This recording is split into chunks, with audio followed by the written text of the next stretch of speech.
Welcome back to Trisha's Excel class. My name is Trisha Jaktiani, and in this tutorial, I will take you through the different levels of protection available in Microsoft Excel. Whenever you share your Excel file internally or externally, you may want to prevent someone from accidentally changing or overwriting your data. There are different levels and reasons for protecting your file, and these levels for protecting your work will be determined by the reason for protection.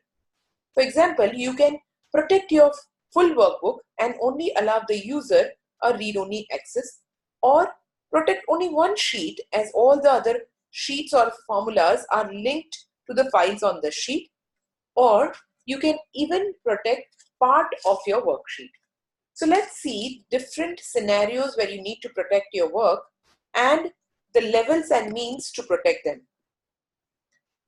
The first and the foremost, we'll see how to protect your workbook. I want to protect the workbook in such a way that I am able to protect the structure of the workbook, where you want to keep users from deleting, moving, or renaming, or even seeing any hidden worksheets. You can use protect workbook command, which is available under the review tab in the protect group. In order to do that, I'll click on the protect workbook and it will ask me for the password. I can either enter the password or leave it blank and click on OK.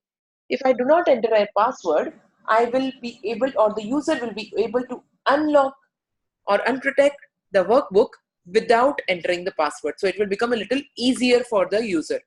So let's say I'm not entering the password for now because it is optional, and I click on OK. You will see that I have only protected the structure of the workbook. That means I will still be able to make changes on the worksheet. However, I will not be able to delete or insert, rename, or make any changes to the worksheet. That is only the structure. I cannot make any deletion to the sheets. However, you will be able to make changes on the worksheet. Also, you will notice that there is no option to hide or unhide the worksheet. So in case if you had, I'll first unprotect it and try to hide one of the worksheets. Say I'm hiding this worksheet. And now if I go back and protect workbook, in this case, I will not be allowed to unhide the worksheet either, even if the worksheet is hidden. I will have to unprotect the worksheet and then right click and click on unhide worksheet to get the sheet that has been hidden. So this is about how you can protect your workbook structure. You can also enter the password. If you want to enter the password, click on the protect workbook, enter the password, click on OK. It will ask you to re-enter the password. Do that and click on OK. Now user will be asked to enter the password when they are trying to unprotect the sheet. By clicking on this protect workbook option, enter the password and click OK. Now the person will be able to unprotect the sheet. Moving to the next level, there are more levels available for protecting your workbook, where you want to allow the user to open the workbook as read only. In order to do that, I will click on the file option and go on to the info. Once I do that, you will see the protect workbook option available there. In the drop down menu, you will see the first option says always open read only. If I click on that and now save the workbook and close it, if I try to open that workbook again, you will see that Excel will ask the user whether you want to open this file as a read-only. So the author would like you to open this file as a read-only unless you want to make changes. Open as read-only. If the user does not want to make any changes on the sheet intentionally, he will click on yes. Or if he wants to open it in a non-read only or the editable mode, he will click on no. So if he clicks on no, he will be able to make or any changes onto the worksheet again. If he clicks on yes, it will open as a read-only file. So if he doesn't want to do any changes on the sheet unintentionally, or he doesn't have any intention to change it, he will click on yes. So you will see that on the top it is showing that it is open as a read-only file. another option. And now if I want to remove that read only option, I can go back, click on the drop down. From the drop down, I will remove the always open as read only option. However, because this is a read only file, I will not be able to go back and try to remove that option from here. So I'll have to first open as in the editable mode. So I'll close this. I'll open the file again in the editable mode and then go on to the file tab.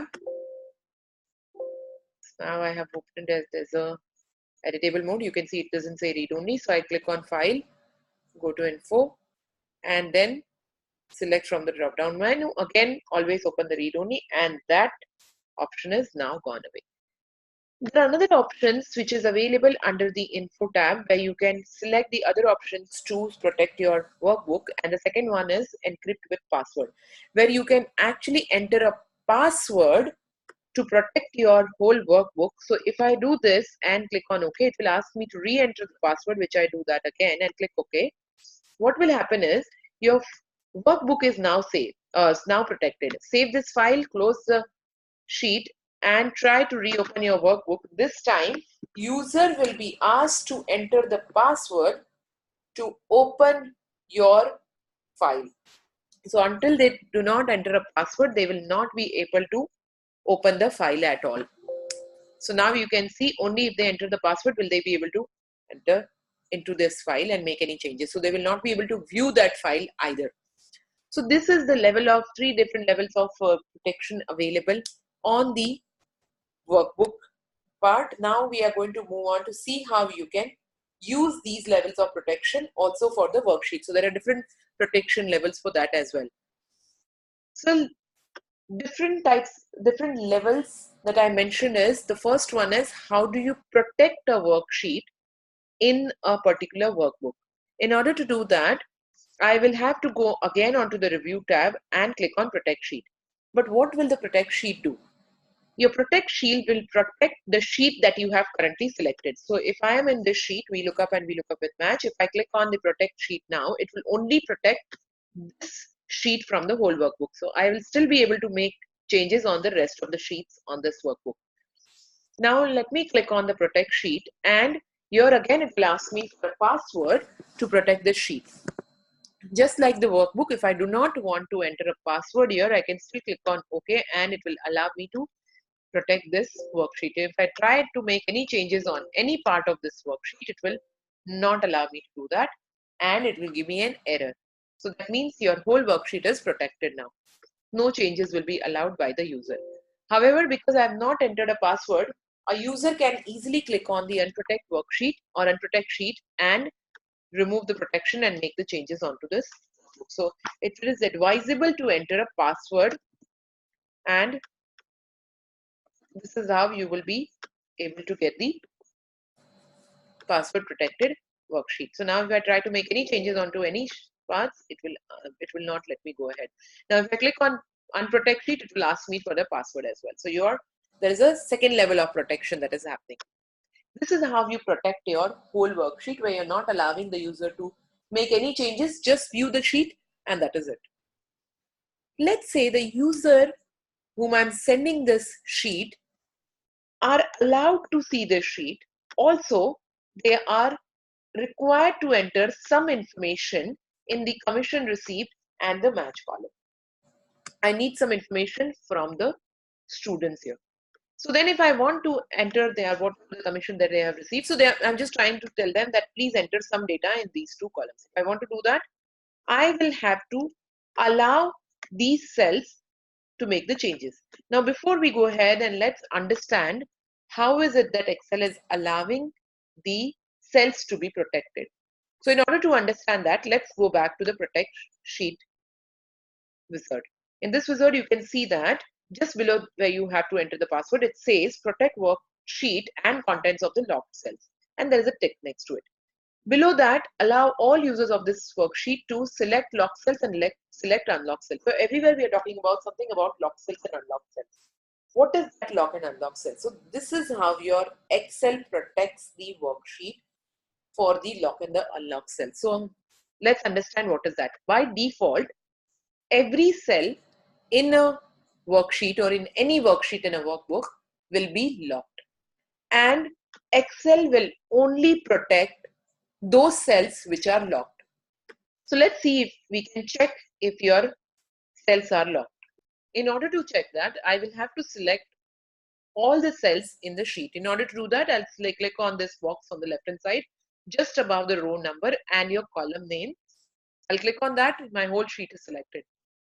Now I'll open the format cell dialog box. In order to do that, I'll right click on this and click on format cell. Or another way to do that is go onto the home tab and click on the box that you can see in the number group. Once I do that, your format cell box will open up. Go to the protection tab and you will see that there are two options, locked and hidden.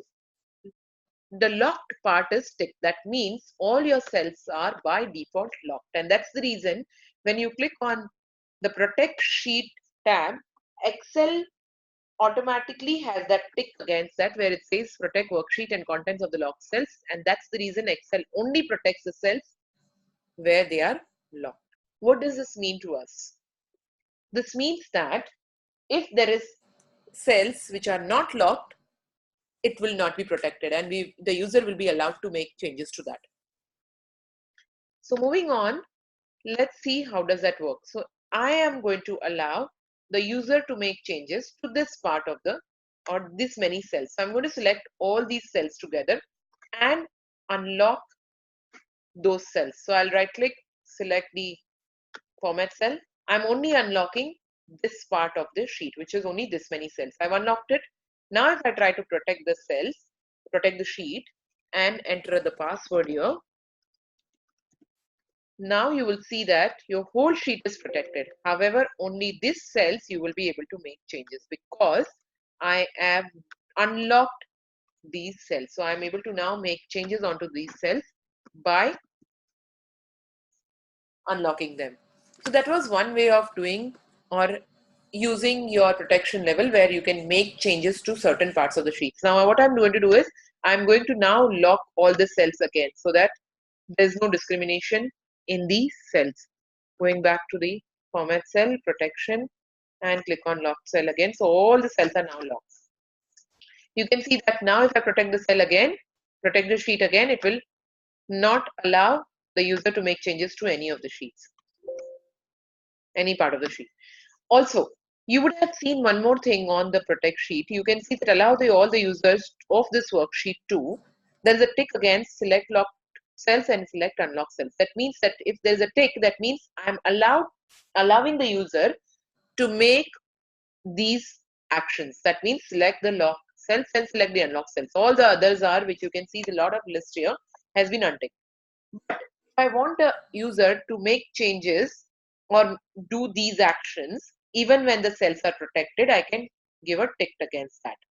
So for now, if I don't do that and leave select lock cells and select unlock cells and protect the sheet, I will be allowed to select the cells but not make any changes. However, if I remove these tick from the locked and unlock cell as well, you will see that Excel is not allowing me to even select. I'm trying to select the cells, but I'll not be able to because my sheet is protected without those ticks. By default, these ticks will already be there.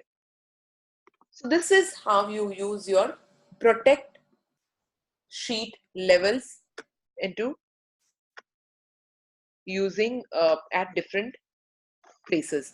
There is one more option that is available which you can use in order to allow user to make changes to a particular range. Like we have already seen, we unlocked few cells. You can do it otherwise also by using this command called allow edit ranges, which is next to the protect workbook.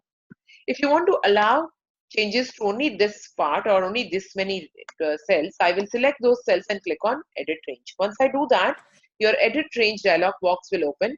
In this dialog box, you're going to enter the range which you are allowing the user to change. So I click on the new, and in your range, you will enter the name of the range. Now this name of the range can be anything or you can leave it as range 1.